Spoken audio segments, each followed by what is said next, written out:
Salut, bienvenue une fois de plus sur cette chaîne. Il est question pour moi aujourd'hui de vous édifier sur les différentes mentions que doit comporter un devis pour lui donner ce caractère légal. Le constat est très simple. Les devis présentés aux différents clients tels que je les observés sont de nature un peu bafouée et d'une façon légère. C'est la raison pour laquelle je me dois de donner les informations relatives vraiment aux mentions obligatoires concernant les devis et les obligations même d'un devis pour un artisan. Donc, sans plus tarder, je vais préciser que le devis en principe devrait être gratuit. Mais ce devis peut être gratuit pour des activités très légères, mais le devis peut être facturé si les activités nécessitent un diagnostic approfondi par exemple. Et c'est dans le cas de génie civil, ça court la rue, c'est des activités, par exemple le devis détaillé, ça prend trop du temps. Il faut décortiquer ces devis-là et il faut avoir suffisamment de connaissances pour pouvoir bien décortiquer. Je prends un exemple simple quand je parle de décortiquer, c'est-à-dire faire un devis détaillé en donnant les normes de barres de fer, les normes de sacs de ciment, les normes de quantité de camions, de sable. Ça prend du temps et ça demande de la connaissance, ça demande beaucoup de concentration. Mais il est inadmissible que lorsque vous êtes au bout ou alors lorsque vous terminez ce devis et que vous le donnez gratuitement. Parce que ça vous a demandé beaucoup de ressources, que ce soit une ressource humaine ou financière et même du temps. Et lorsqu'un client sollicite que vous lui donnez ça gratuitement, ça serait un peu comme de l'arnaque en fait. Ou alors si vous-même vous le faites et que vous le donnez d'une façon très gratuite, cela sous-entend qu'en fait, soit vous l'avez fait de façon légère, vous n'avez pas accordé suffisamment du temps, vous n'avez pas respecté les différents schémas qu'on a mis en place pour donner un devis de qualité en fait. Donc, le devis, si vous voulez, ça peut être payé, mais ça peut être ensuite déduit, n'est-ce pas, de la facture totale du client, surtout lorsque le client a validé le devis. Dans tous les cas, il faudrait toujours informer le client du caractère payant du devis des travaux. Alors, le devis des travaux, c'est d'abord quoi le devis? Il faut comprendre. Le devis est un document incontournable pour vendre sa prestation à un client. C'est un document concernant des informations importantes pour convertir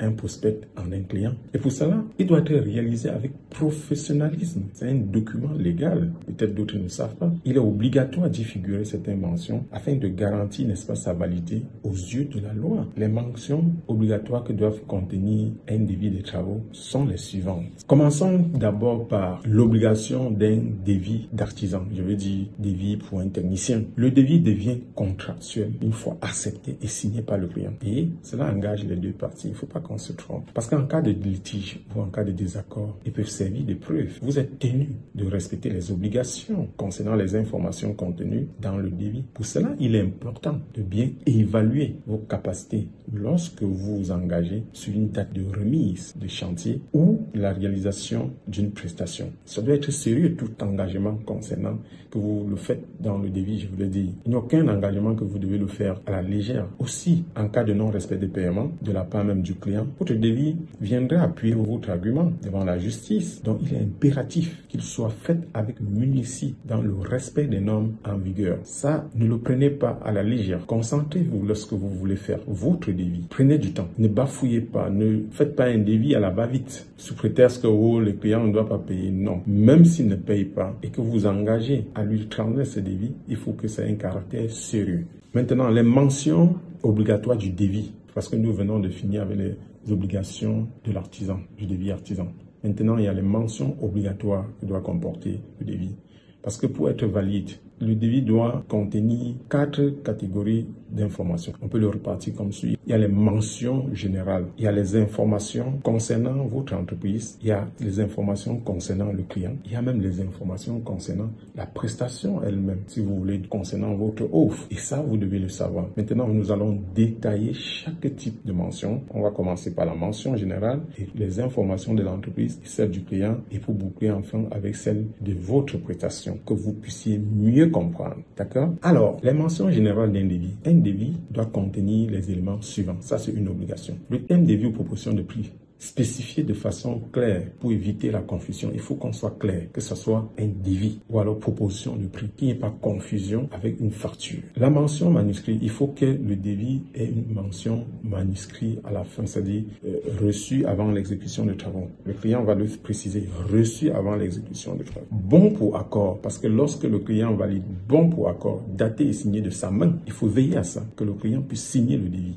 Bon pour accord, daté et signé de sa main. Il y a la numérotation du devis. Bon, c'est conseillé, mais pas obligatoire. Vous pouvez numéroter d'autres devis. Mais je vous conseille de numéroter parce que dans le même type d'ouvrage, ou alors vous pouvez, le client peut demander le devis plusieurs fois. Donc à chaque fois, il faut numéroter pour vous retrouver. Ou alors, il faut même numéroter pour ne pas vous égarer dans vos documents. C'est très important, même si c'est pas obligatoire. Il y a la date d'émission. Toujours mettre une date d'émission. J'ai fait mon devis à telle date. Le caractère payant, ou si c'est payant, vous dites c'est payant. Bon, vous pouvez ne pas mettre, mais vous pouvez négocier avec le client avant. Si c'est un devis payant, si c'était payant, vous lui dites avant, il peut gérer avant que vous lui transmettez. Il n'y a pas de problème. Le prix, s'il est payant, bon, même c'est ça, vous pouvez également négocier avant et vous n'allez pas obligé que ça figure sur le devis. Maintenant, ce qui est important, il y a la durée de l'offre, c'est-à-dire la durée de la prestation. Il y a les modalités de paiement. Dans les modalités de paiement, on parlera du virement bancaire, chèque ou paiement en espèces, tout ça. Vous devez être très clair là-dessus. Maintenant, les conditions même de paiement, délai de règlement pour montant de la compte éventuellement à payer à la commande. Il faut tenir compte. Si vous avez besoin d'un acompte, il faut spécifier dans votre devis.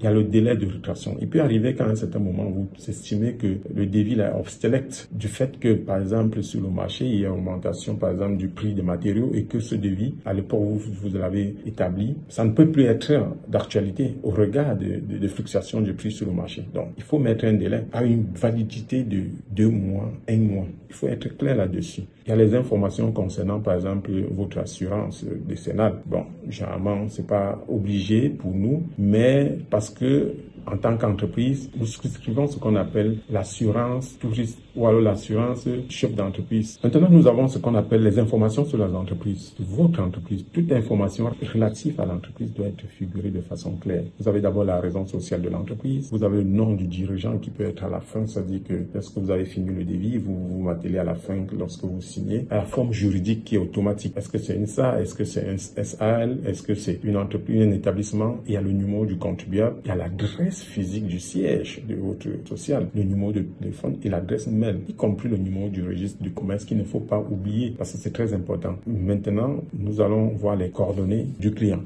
Pour les coordonnées du client, que ce soit pour une entreprise ou un particulier, vous devez spécifier sur le devis les informations concernant le client, notamment. Bien, il faut qu'on sache que vous êtes en relation avec quelqu'un et il faudrait qu'on ait les informations de cette personne. Ça peut être un particulier, une entreprise. Il faut qu'on ait les informations de ce client. Donc, le nom, l'adresse et le numéro du téléphone dans le cas particulier. Maintenant, pour une entreprise, il faut la raison sociale, les coordonnées, le numéro du contribuable dans le cas d'une société. Par exemple, maintenant l'offre, c'est-à-dire la prestation. Par exemple, un devis bâtiment doit impérativement préciser certaines informations concernant les prestations proposées, telles que la date du début et l'estimation de la durée des travaux, la description détaillée des travaux, des matériaux, des produits utilisés. Il faut qu'on sache ce qui rentre dans votre devis, dans votre prestation, le chiffrage de chaque ouvrage, en précisant bien sûr la quantité et le prix à l'unité. Il faut qu'on sache parce qu'il peut y avoir variation de quantité lorsque vous allez débuter les travaux. S'il y a variation et que le prix unité a été arrêté de commun accord, la seule chose à faire, c'est d'évaluer la quantité et de multiplier par le prix unitaire qui est connu d'avance pour éviter qu'il y ait encore des échanges houleux pour s'accorder. Maintenant, ça doit aussi figurer pour le cas de la main-d'œuvre, le coût horaire sous forme de forfaitaire de la main-d'œuvre, par exemple. Il faut que l'on sache si c'est un devis séparé, matériaux à part, main-d'œuvre à part. Il faudrait qu'on sache combien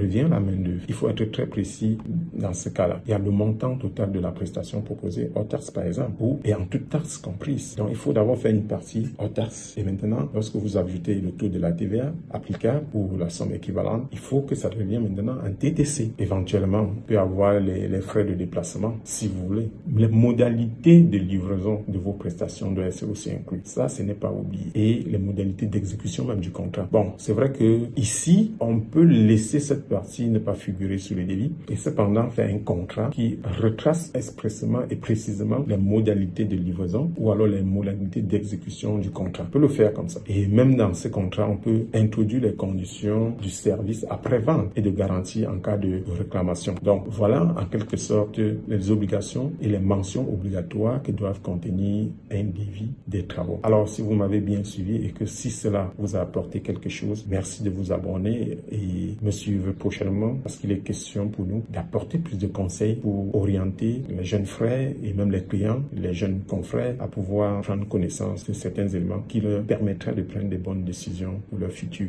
projet. Merci et à bientôt.